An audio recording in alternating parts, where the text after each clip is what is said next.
Hello hi friends, welcome back to my YouTube channel. Beauty ಟಿಪ್ಸ್ಗಳು. ವಿಡಿಯೋವನ್ನು ಸ್ಕಿಪ್ ಮಾಡದೆ ಕೊನೆವರೆಗೆ ನೋಡಿ. ವಿಡಿಯೋ ಇಷ್ಟ ಆದರೆ ಲೈಕ್ ಮಾಡುವುದನ್ನು ಮರಿಬೇಡಿ.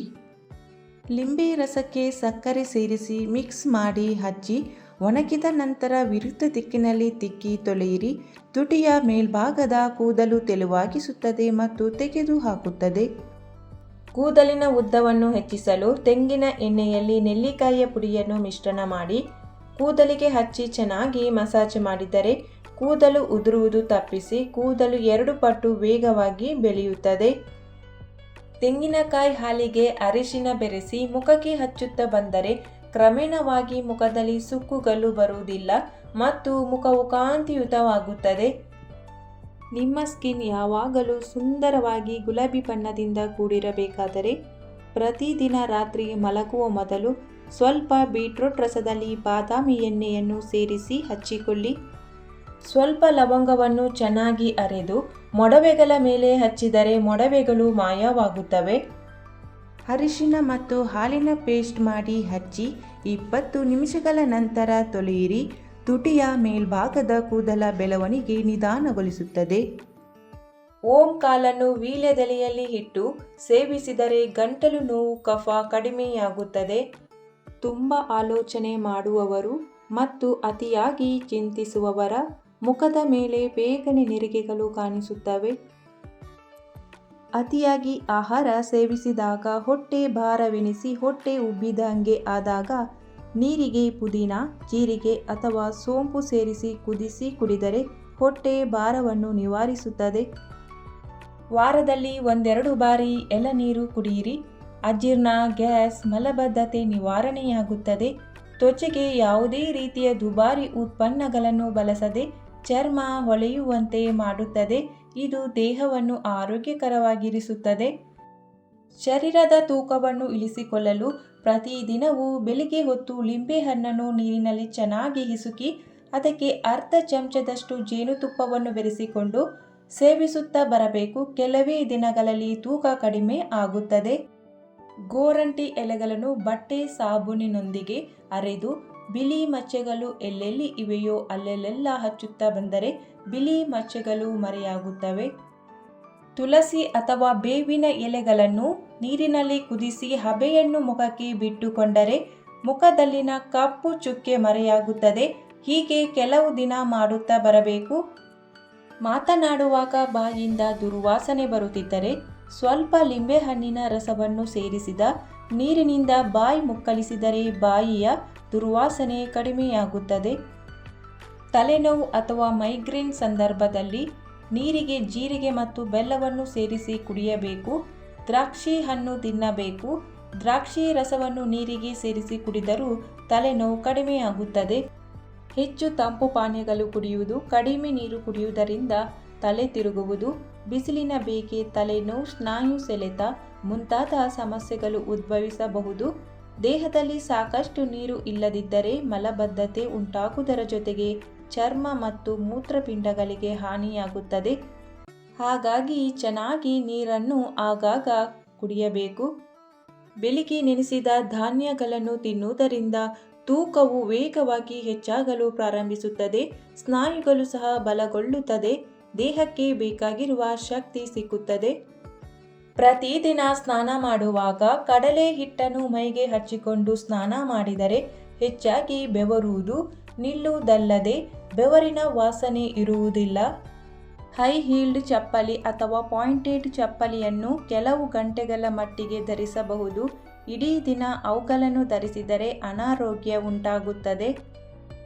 ಗಂಧ ಮತ್ತು ಜಾಯಿಕಾಯಿಗಳನ್ನು ಒಟ್ಟಿಗೆ ಸೇರಿಸಿ ಅರೆದು ಮೊಡವೆಗಳಿರುವ ಸ್ಥಳಗಳಿಗೆ ಹಚ್ಚುತ್ತಾ ಬಂದರೆ 2 ಅಥವಾ 3 ದಿನಗಳಲ್ಲಿ ಮೊಡವೆಗಳು ಮಾಯವಾಗುತ್ತವೆ. ಪ್ರತಿದಿನವೂ ಬೆಳಿಗ್ಗೆ ಟೊಮೆಟೊ ರಸವನ್ನು ಮುಖಕ್ಕೆ ಹಚ್ಚಿಕೊಂಡು ಅದು ಚೆನ್ನಾಗಿ ಒಣಗಿದ ನಂತರ ತಣ್ಣೀರಿನಲ್ಲಿ ಮುಖ ತೊಳೆಯುತ್ತಾ ಬನ್ನಿ. ಹೀಗೆ ಮಾಡುವುದರಿಂದ ಚರ್ಮದ ಎಣ್ಣೆ ಸೋರುವಿಕೆ ಕಡಿಮೆಯಾಗಿ ಮುಖದ ಕಾಂತಿಯು ಹೆಚ್ಚಾಗುತ್ತದೆ.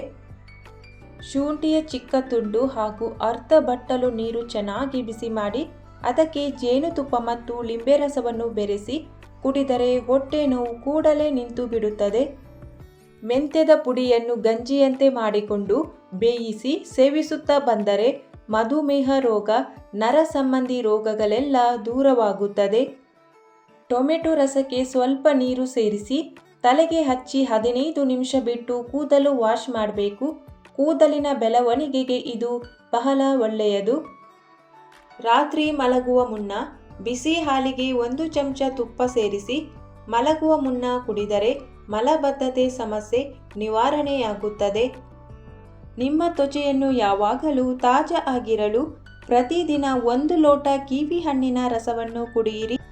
ಚಿಕ್ಕ ಮಕ್ಕಳಿಂದ ದೊಡ್ಡವರವರೆಗೂ ತೆಳ್ಳಗಿರುವವರು ಪ್ರತಿದಿನ ಹಾಲಿಗೆ ಖರ್ಜೂರದ ಪೇಸ್ಟನ್ನು ಸೇರಿಸಿ ಕುಡಿಯುವುದರಿಂದ ತೂಕ ಜಾಸ್ತಿಯಾಗುತ್ತದೆ.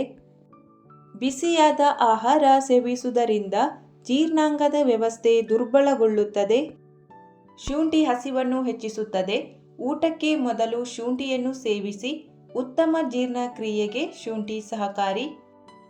ಹಾಲಿಗೆ ಖರ್ಜೂರದ ಪೇಸ್ಟನ್ನು ಸೇರಿಸಿ ಕುಡಿಯುವುದರಿಂದ ರಕ್ತಹೀನತೆ, ಅಜೀರ್ಣದ ಸಮಸ್ಯೆಗಳಿದ್ದರೆ ಕಡಿಮೆ ಆಗುತ್ತದೆ. ಚರ್ಮಕ್ಕೂ ಇದು ಒಳ್ಳೆಯದು. ಸಕ್ಕರೆ, ರೋಸ್ ವಾಟರ್, ಅಲೋವೆರಾ ಜೆಲ್ ಚೆನ್ನಾಗಿ ಮಿಕ್ಸ್ ಮಾಡಿ ಈ ಪೇಸ್ಟಿನಿಂದ 5 ನಿಮಿಷ ಸ್ಕ್ರಬ್ ಮಾಡಿ ಡೆಡ್ ಸೆಲ್ಸ್ಗಳು ದೂರವಾಗುತ್ತವೆ. ಶುಂಠಿಯನ್ನು ಅರೆದು ರಸವನ್ನು ಸ್ವಲ್ಪ ಹೊತ್ತು ಹಾಗೆ ಇಡಬೇಕು. ನಂತರ ಆ ರಸ ಕೆಳಗೆ ಹಿಟ್ಟಿನಂತೆ ಗಟ್ಟಿಯಾಗಿ ನಿಂತು ಮೇಲಿನ ಭಾಗದಲ್ಲಿ ತಿಳಿ ನಿಂತಿರುತ್ತದೆ. ಆ ತಿಳಿಯನ್ನು ತೆಗೆದು ಸ್ವಲ್ಪ ಬಿಸಿ ಮಾಡಿ ಅದಕ್ಕೆ ಶುದ್ಧವಾದ ಜೇನುತುಪ್ಪವನ್ನು ಸೇರಿಸಿ ಸೇವಿಸಿದರೆ ಪಿತ್ತವಾಂತಿ, ಪಿತ್ತದ ತಲೆಸುತ್ತು ಮತ್ತು ಅಜೀರ್ಣಗಳು ದೂರವಾಗುತ್ತವೆ. ಟೊಮೆಟೊ ರಸವನ್ನು ಮೊಸರಿನೊಂದಿಗೆ ಚೆನ್ನಾಗಿ ಮಿಕ್ಸ್ ಮಾಡಿ ಮುಖಕ್ಕೆ ಹಚ್ಚಿ 10 ನಿಮಿಷಗಳ ನಂತರ ತಣ್ಣೀರಿನಿಂದ ತೊಳೆಯಿರಿ. ಪ್ರತಿದಿನ ಹಚ್ಚಿ 1 ವಾರದೊಳಗೆ ಮುಖದ ಕಪ್ಪು ಕಲೆಗಳು ಕಡಿಮೆಯಾಗುತ್ತದೆ.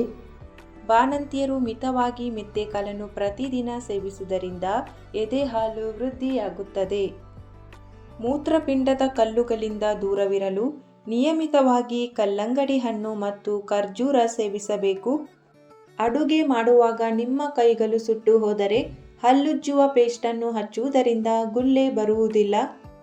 ತಲೆ ಕೂದಲಿಗೆ ಹಲವಾರು ಶಾಂಪುಗಳನ್ನು ಬಳಸುತ್ತಾರೆ.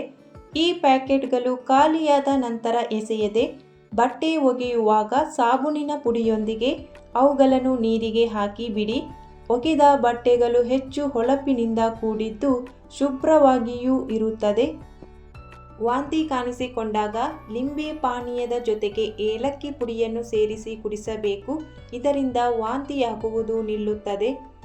ಹಲ್ಲು ನೋವಿನ ಸಂದರ್ಭದಲ್ಲಿ ನೋವು ಇರುವ ಹಲ್ಲಿಗೆ ಲವಂಗದ ಎಣ್ಣೆಯನ್ನು ಹಚ್ಚುವುದರಿಂದ ನೋವು ಕಡಿಮೆಯಾಗುತ್ತದೆ. ನೀರಿಗೆ ಲಿಂಬೆಹಣ್ಣು, ಉಪ್ಪು, ಸಕ್ಕರೆಯನ್ನು ಬೆರೆಸಿ ಕುಡಿಯುವುದರಿಂದ ತಲೆ ತಿರುಗುವಿಕೆ ನಿಲ್ಲುತ್ತದೆ. ರಾತ್ರಿ ಮಲಗುವ ಮೊದಲು ಹಾಲಿನೊಂದಿಗೆ ಬೆಲ್ಲವನ್ನು ಬೆರೆಸಿ ಕುಡಿಯುವುದರಿಂದ ಉತ್ತಮ ನಿದ್ರೆ ನಿಮ್ಮದಾಗುತ್ತದೆ. ಕೊಬ್ಬರಿ ಎಣ್ಣೆಯನ್ನು ಗೋರಂಟಿಗೆ ಬೆರೆಸಿ ತಲೆಗೆ ಹಚ್ಚುವುದರಿಂದ ಕೂದಲು ಉದ್ದ ಮತ್ತು ದಟ್ಟವಾಗಿರುತ್ತದೆ. ದಿನಕ್ಕೆ 1 ಬಾರಿ ನೆಲದ ಮೇಲೆ ಕುಳಿತು ಊಟ ಮಾಡಿ ಜೀರ್ಣಕ್ರಿಯೆಯನ್ನು ಸುಧಾರಿಸಲಿದು ಅತ್ಯುತ್ತಮ ಮಾರ್ಗವಾಗಿದೆ. ಬೆಳಿಗ್ಗೆ ಎದ್ದ ತಕ್ಷಣ ಮೊಬೈಲ್ ಬಳಸುವುದರಿಂದ ತಲೆನೋವಿನ ಸಮಸ್ಯೆಗಳು ಆಗುತ್ತವೆ.